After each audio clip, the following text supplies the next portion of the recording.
BRS party working president KTR ఇవాళ Somajiguda press club వేదికగా అధికారంలో ఉన్న కాంగ్రెస్ పార్టీని అనేక విధాలుగా విమర్శించారు. దాంట్లో భాగంగానే ఈ అంశాలు అయితే చర్చిద్దాం. మనతో ప్రభుత్వ విప్ ఎమ్మెల్సీ అద్దంకి దయాకర్ గారు ఎంతున్నారు. అన్న నమస్తే అన్న. ఫ్యూచర్ సిటీ లేదు, గాడిద గుడ్డు లేదు అనే విధంగా కొన్ని వ్యాఖ్యలు అయితే చేయడం అయితే జరిగింది. దాన్ని ఎలా వస్తా ఉన్నారు? వాళ్ళకు ఫ్యూచరు లేదు, గుడ్డు లేదు. ఇప్పుడు ఇంతకు ముందున్న గాడిద గుడ్డు అని ఉంది కానీ ఇప్పుడు అది కూడా లేదు కాబట్టి వాళ్ళకి అంతకంటే ఎక్కువ ఉండదు. ఎందుకంటే ఒక విజనరీ లీడర్షిప్ ఉంటే ఏం చేయాలి, ఎట్లా చేయాలనే దాని మీద ఒక అంచనా ఉంటుంది. వాళ్ళకి అదేం లేదు. పాపం కేసీఆర్ ఏమో బయటికి రావట్లేదు, ఆయన ఏం చెప్పట్లేనట్టుంది, మనోనికి పిక్చర్ బ్లర్గా ఉన్నట్టుంది. కాబట్టి ఇక అంతకంటే ఎక్కువ మాట్లాడేది ఏం లేదు. తెలంగాణకి ఓజీ కేసీఆర్, నువ్వు సినిమాలో ఓజీ నువ్వు కావచ్చు అని పవన్ కళ్యాణ్ ఉద్దేశించి తెలంగాణకి కేసీఆర్ ఓజీ అనే విధంగా వ్యాఖ్యలు చేస్తున్నారు. దాన్ని ఎలా వస్తుంది? కేసీఆర్ రాజీ, కేసీఆర్ నాజీ అంతే.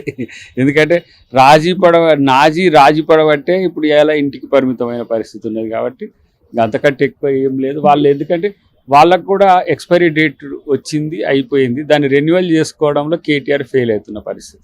తెలంగాణలో విగ్రహాలు అంటే హైదరాబాద్లో పెడుతున్న విగ్రహాలకు సంబంధించి ముఖ్యంగా సెక్రటరీ ముందు తెలంగాణకి ఎటువంటి సంబంధం లేదు, రాజీవ్ గాంధీ విగ్రహం పెట్టారు, అదేవిధంగా తెలంగాణ తల్లి కాదు కాంగ్రెస్ తల్లి, ఆ రెండు విగ్రహాలు కూడా గాంధీ భవన్కి పంపిస్తాము అనే విధంగా వ్యాఖ్యలు చేస్తారు. దాన్ని ఎలా వస్తుంది?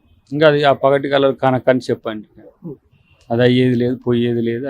ఉత్తగానే డైలాగ్ డెలివరీ కొరకు ఏదో మీలాంటి మిత్రులు వేసిన ప్రశ్నలకు రిథమిక్గా చెప్తారు. కానీ డెఫినెట్గా వాళ్ళనే తెలంగాణ ప్రజలు పార్సిల్ చేసి తెలంగాణ నుంచి పంపించేసారు. అంతకంటే ముందే వాళ్ళు తట్టముట్ట చదువుకొని భారత రాష్ట్ర సమితిని పెట్టుకొని వాళ్ళే దేశయాడన చేసిండ్రు.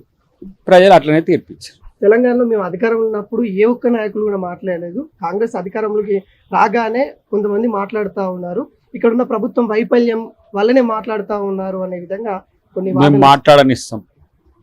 కాంగ్రెస్ స్వేచ్ఛ ఇస్తుంది, కాంగ్రెస్ మాట్లాడనిస్తుంది, కాంగ్రెస్ ప్రశ్నించనిస్తుంది, కాంగ్రెస్ విమర్శించనిస్తుంది. అది ప్రజాస్వామ్యం యొక్క స్ఫూర్తి. మీరు ఆ పని చేయలేదు. ధర్నా చౌకని ఎత్తేసిండ్రు, ఎవరు మాట్లాడితే వాళ్ళని జైల్లో పెట్టిండ్రు, ఎవరు మిమ్మల్ని ప్రశ్నిస్తే వాళ్ళ మీద నిర్బంధం చేసిండ్రు. మీలాగా కాంగ్రెస్ ప్రభుత్వం ఉండదు. ఏం చెప్తున్నా తెలంగాణ ప్రజలకి ఇప్పుడు జరుగుతున్న సిచ్యువేషన్ పైన? ఏం లేదు. వీడికి తెలంగాణ గడ్డ మీద వివిధ రకాల పాత్రలు వచ్చి పోతుంటాయి. తెలంగాణ ఇచ్చిన కాంగ్రెస్ పార్టీ తెలంగాణ అభివృద్ధి చేస్తుంది. అది రేవంత్ రెడ్డి గారి నేతృత్వంలో ప్రజాకోణం నుంచి పరిపాలన జరుగుతున్న క్రమం. కాబట్టి ప్రజలు వాళ్ళ యొక్క ఆలోచనలు ఇతరులు చేసే వాటికి ప్రభావితం కాకుండా ఉండండి. పట్టాలు కొయ్యమంటే కొయ్యకండి, పేలుస్తా అంటే పోయకండి. ఎవరు బీఆర్ఎస్ పిల్లలకు చెప్తున్నాయి. ఎందుకంటే వాళ్ళ రాజకీయ ప్రయోజనం కోసం ఏదైనా చేస్తారు. ఇంకొకరు వచ్చి ఇంకో తీరుగా మాట్లాడతారు. అవన్నీ కాకుండా తెలంగాణ సర్వతోముఖాభివృద్ధికి రేవంత్ రెడ్డి గారు కృషి చేస్తుండ్రు.